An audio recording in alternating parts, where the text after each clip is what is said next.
Hello everybody. Sorry I've not had any updates on the chickens recently, but I moved recently and I haven't had a lot of time to do things, but now I'm hoping to update things and show you my new chicken sheds where the chickens are kept at the moment. Got a new cockerel, cream leg bar, and bred from him last year. Got some offspring off him. So the ones in this pen here are some youngsters I hatched for him last year, the brown ones with the tufted heads. They lay green eggs. In the next pen are some offspring from him, the brown ones, which lay blue eggs. The white ones in the pens are purebred white leghorns, which I've just bought in to make up the numbers. I'm collecting fertile eggs from this one here to hatch in the incubator at the moment, due to hatch on Friday. In this next pen,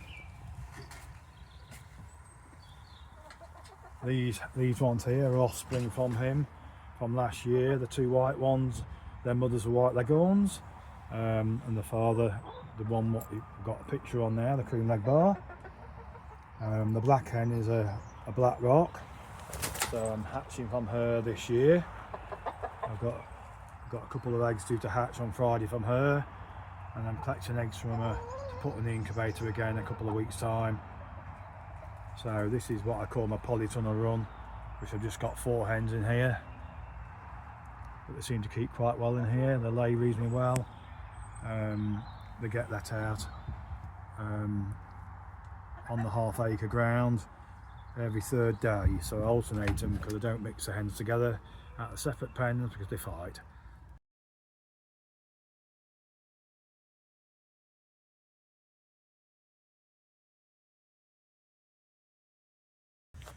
This is my storage shed for my feed. So what I do is I keep my feed in plastic bins just so that they're protected from rats and mice, etc. They're a little bit empty at the moment because I'm getting some more feed in a couple of days. But this is what I do. I store my food in the bins and I don't get any vermin going into them. I keep them off the floor so they can't be chewed on the floor level, and it makes it higher for me to be able to reach, so it's a bit more comfortable. I also have an extra bin here which I keep my chick food in when I get my chick food from the baby chicks when they hatch. Also I have a foot dip here which I put disinfectant in, so it keeps my Wellingtons disinfected so that when I go from pen to pen I'm not spreading any chance of any disease. Well, I don't know if I've got any disease, but it's just a precaution.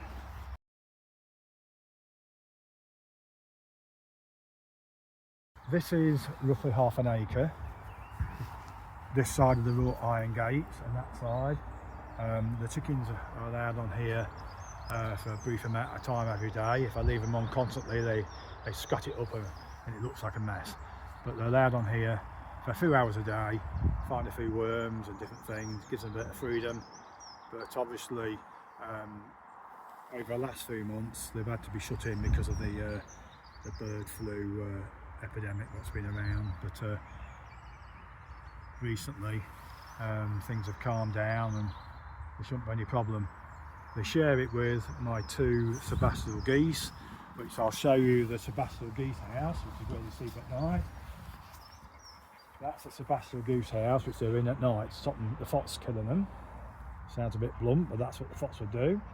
There's a nest in the corner there because the female goose has started laying. This is the 2 Sebastopol. This is the Sebastopol goose. It's the male's coming running now with his head down. He's a little bit nasty at the moment. The female's really tame though, usually anyway. They're 10 months old and the female's been laying about 2 weeks. They're called smooth-breasted, which means the male's got fancy feathers on his back and none on his front, and the female is smooth. So that's the geese. So I'm now going to give some advice about a few things I've seen on Facebook that people always ask questions about. I'm now going to have a little bit of a chat about some questions. What I feel that some of them are silly questions, what people put on Facebook. Some are obvious, some aren't quite so obvious. But anyway, I've tried to answer them so that anybody who doesn't know these things at least might learn something from it. Anyway, the first one what comes up on there sometimes is to do with layers feed, about them feeding layers feed to chicks. You mustn't give layers feed to baby chicks because it's high in calcium and it destroys the kidneys. You must make sure your baby chicks get chick crumb. So if you're keeping your chicks in with adult chickens, you must make sure you find a way of giving them separate food. Anyway, another one is hen or cockerel. How many times I've seen people ask, are their chickens a hen or a cockerel? And usually they're about 6 months old when they are, so it's pretty obvious by then. If you've got a hen, usually by about 3 or 4 weeks in most breeds, you can tell if it's a male or female. The male's comb will get remarkably bigger. You do not get a red comb on a hen until she starts laying at about 6 months old. If it's got a red comb and it's under 4 or 5 months old, it's going to be a cockerel. Anyway, let's get back to the next question. Getting chickens to stay in the coop at night. Now what happens, people buy new chickens and they just open the doors on them the first day, and the poor things don't know where to go at night time. I like a chicken, like a pigeon, I like homing, and I like to know where to go. So I find the best thing to do is when you get your new hens, leave them shut in at night, just leave them shut in the shed for about 3 or 4 days constantly, and then they get used to where they go, and then you can open the doors and they'll go back in there at night. But don't expect the chicken to find their way back in at night when they don't know where they are. You know, that is common sense, I think. Anyway, next question is how to stop your broody hen from sitting when you don't want her to sit. Now what I do, and it's different with different people, but what I do, if I have a broody hen and I don't want any eggs sitting on, I take her out that familiar place, what she's used to sitting in, and put her in a strange pen where she's not used to being. And that usually stops them sitting, and within about 3 days, you can usually put her back with her mates and she'll not be sitting on eggs anymore. I hope that answers that question. Right, mixing your chicks with older hens. Now some people have to do it because they haven't got enough room to separate them, but I never keep my younger birds with my older chickens. I always have a separate place for them because they always get bullied. It doesn't matter if they look like they're getting on after a few weeks, the older hens will always bully the youngsters, and you'll not get many eggs from the young ones when they start laying because they're being bullied all the time. Now I think I should maybe say slightly about floor coverings. People use different things to bed their pens, and I find the best thing is wood shavings. It cleans easily off the floor, it smells nice and fresh when you put the new stuff down, and I think it's a lot better than putting lots of straw down, because if you put straw on the floor of your pens, the chickens lay their eggs in it, because you should only really have the straw in the nesting boxes. I hope that broaches that one. Right, deformities in your chickens when they're hatched. Now occasionally you get chicks hatched with deformed feet or splay legs, and I find the best thing to do when they've got splay legs is to put some tape between one leg and the other, like a hobble like they do on horses in some places, so the legs can't splay apart, and after about 2 days usually they can walk properly. Now if their feet are curled, if you've got curled toes on them, then you've got to find a way of wrapping each toe separately to keep the toes straight. I have already done a video to do with deformities and how to tape up the feet on chicks.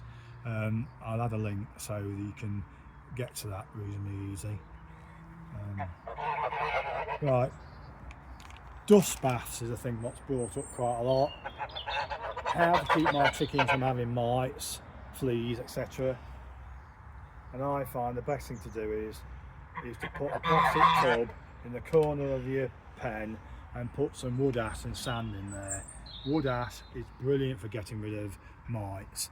If it's red spider mite on the perches, I find paint them with oil, because the red spider mites don't tend to fly on the chickens. They walk along the perch at night, and if you've got oil on the perch, they get trapped on the oil and they can't get to the chickens, and that'll work just in one night. It works ever so fast. Next one is predator protection. Now, a quick word about predator protection. Now, we all like to think that our chickens are having a happy life, but if you let your chickens out on a wide, like an acre bit of land, Mr. Fox will also know they're out there, and when you go to work in the morning, you're most likely going to come back at 4 or 5 o'clock and see that the chickens have all been eaten by Mr. Fox. So if you're going to have your chickens free range, you've got to either make sure they've got a roof over like a wire top, because foxes can jump high fences, or you've got to make sure that you don't let them out unless you're out there watching them. You cannot let your chickens have total free range unless they've got some kind of protection. Anyway, the next thing I'm going to talk about is perches in your chicken houses. I like to have a perch for my hens to perch on at night, and what I do is I have a slatted area underneath, so that all the muck on the perches, when they poo at night, goes through a slatted area and they're not walking in it, because the last thing you want is your hens walking in their poo and then laying an egg and putting the mucky feet on the eggs, because eggs are porous, they absorb the poo, and then you've got infected and dirty eggs. So I'd try and make sure you've got a perch which can be made out of something as simple as a broom handle, fastened up so high up, a certain height off the ground, so the chickens can perch on that at night. Right, let's have a little chat about the maintenance of your broody hens if you want to hatch some eggs.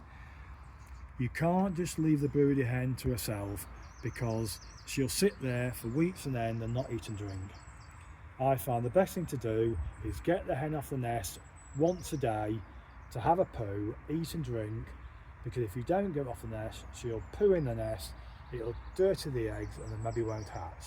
So what I tend to do is I leave it till later in the afternoon, lift the hen off the nest, put her out with some food and water, wait around for 10 minutes till she's had a poo, and then she's usually ready to go back on the eggs by then, and that works pretty well, I think.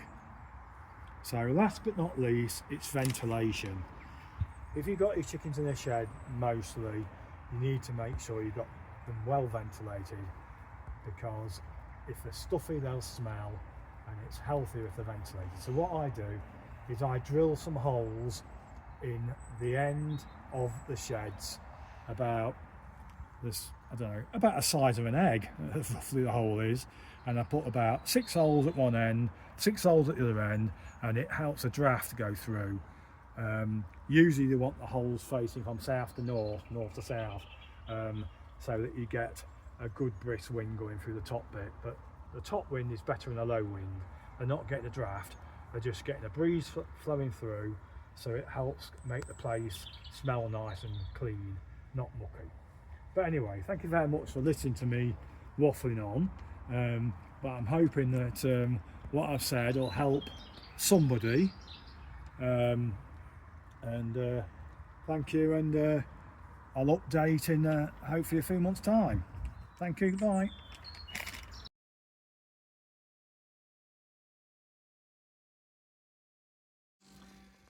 Right, this is the incubator. It's a self-turning Brinzy, and it holds, well, it holds 24 eggs, but it's a Brinzy 20. But anyway, it's got 17 eggs in, and I candled them over a week ago, and they're all fertile, all got chicks in, and they're due to hatch on Friday. So there's 9 white ones, 9 white ones, 1 brown one because she stopped laying before I got a clutch, and there's 7 green ones. So the white ones will end up being cream-legged black crosses, but will lay blue eggs, the females obviously. The green egg ones will lay olive eggs, and the brown one, the black one, if it's a female, will lay olive eggs as well. But they should start chipping the shell on Thursday, and they'll be out, I would have thought, by Friday. So that's it, yeah.